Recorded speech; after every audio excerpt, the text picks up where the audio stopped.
Salamat. Oh, Pepay, hindi mo ba gusto yung food mo? Ba't di mo kinakain? Gusto naman. Hindi lang kasi ako makapaniwala. Mas maganda pa to sa panaginip ko. Ngayon lang kasi may gumawa sa akin ng ganito. Alam mo, Pepay, nakakatuwa ka talaga.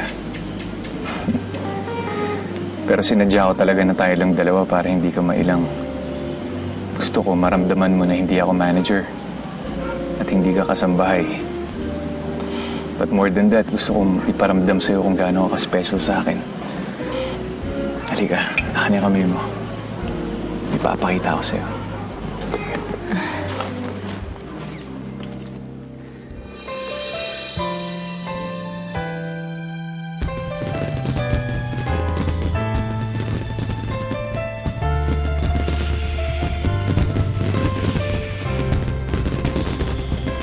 Sa dinami-rami ng mga makikilala ko, pinagpala na mahanap pa ang Jeffrey, ang ganda! Bakit may fireworks? Anong okasyon? Pepay, to celebrate ang unang gabi natin as a couple. Couple? Yes.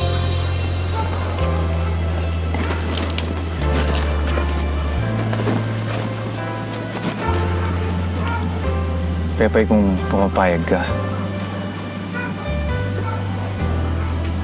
Pepay.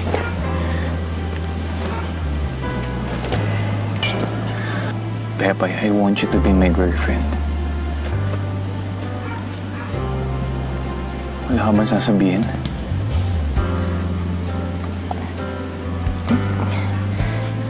Jeffrey, hindi ko kasi alam kung anong sasabihin ko sa'yo. Pepay, then say yes. Pepe, gusto kita. Nararamdaman ko gusto mo rin ako. Pepe, gawin na natin official to. Wala akong pakialam kung biglaan. Wala akong pakialam sa sasabihin ng ibang tao. Ang gusto ko makasama ka. Pepe, huwag mo naman sana akong biguin. Please. Ngayon lang may nagmahal sa akin ng ganito. Paano pa ako makakatanggi? Oo, Jeffrey. Oo.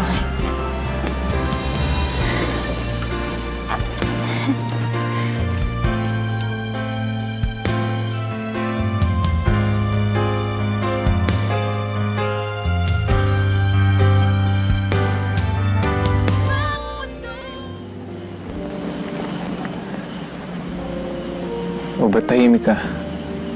Ano bang iniisip ng girlfriend ko? Maninibago lang kasi ako, Jeffrey.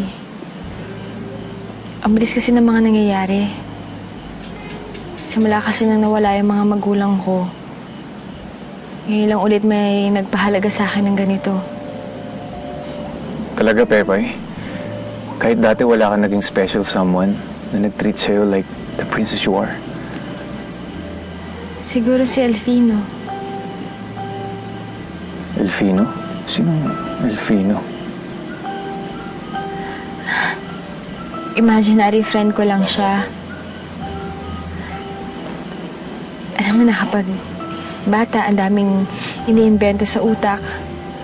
Tsaka siguro ganun na ako kadesperado na gumagawa ako ng imaginary friend sa isip ko para lang makalimot ng lungkot.